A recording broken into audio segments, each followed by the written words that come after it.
Today, we're diving into a topic that's, well, it's both incredibly inspiring and just so critically important. We're talking about opening up the amazing world of scuba to people with Down syndrome. But this is also a huge lesson in safety, responsibility, and the danger of medical risks that you just can't see. So let's get into it. We're going to start with a story that really highlights what's at stake here. It shows what can happen when all the best intentions in the world aren't backed up by specialized knowledge. Honestly, it's a story every dive pro, parent, and doctor really needs to hear. So picture this, a standard pool session. You've got a 15-year-old boy with Down syndrome, and he is absolutely stoked to start his open water course. His parents are right there with him, super supportive. They've done everything by the book. They got the standard medical forms signed by their family doctor clearing him to dive. On the surface, everything looks perfect. The student's in the water, and he's having a little trouble getting that classic horizontal diving trim, with his neck extended to look forward. The instructor, just trying to be helpful, gently reaches over and pushes the student's chin up a bit to fix his posture. And in that one single moment, the unthinkable happens. The student just goes limp. He's rushed to the hospital, and he's admitted to the ICU with a severe spinal cord injury. So after a disaster like that, the big, ugly question immediately comes up. Who's to blame? What follows is just this storm of finger-pointing and regret, and it exposes a massive gap in the system that's supposed to keep people safe. And here's the thing. Everybody involved thought they were doing the right thing. The instructor trusted the doctor's sign-off. The GP, who flat out admitted he knows nothing about diving medicine, just assumed it was safe and figured the instructor must have done something wrong. And the parents are left feeling like they were never told about the unique risks their son was facing. This wasn't one person's fault.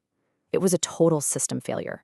To really understand what happened, we have to move past the blame game and look at the actual medical science.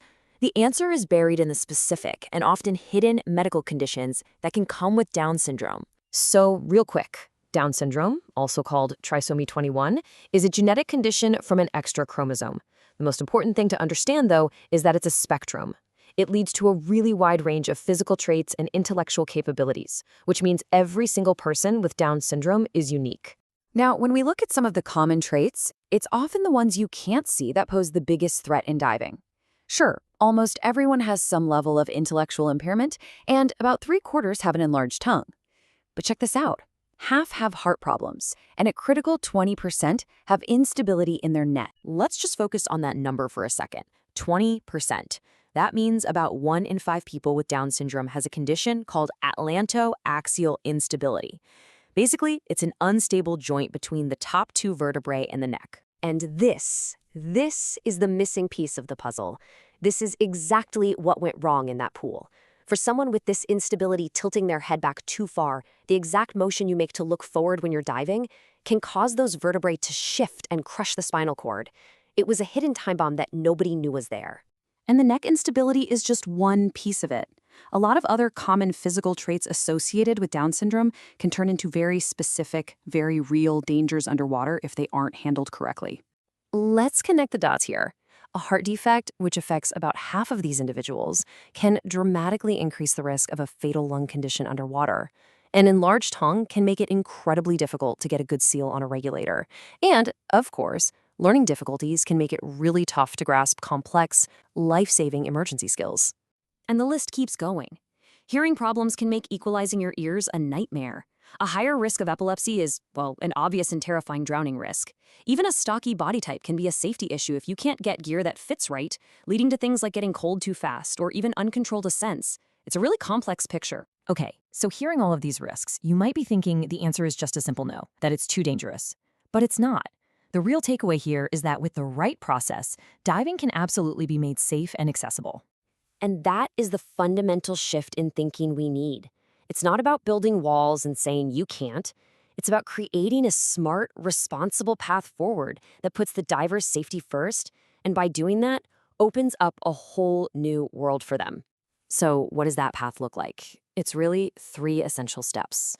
1, you start with a standard medical form. But step 2 is the absolute game changer.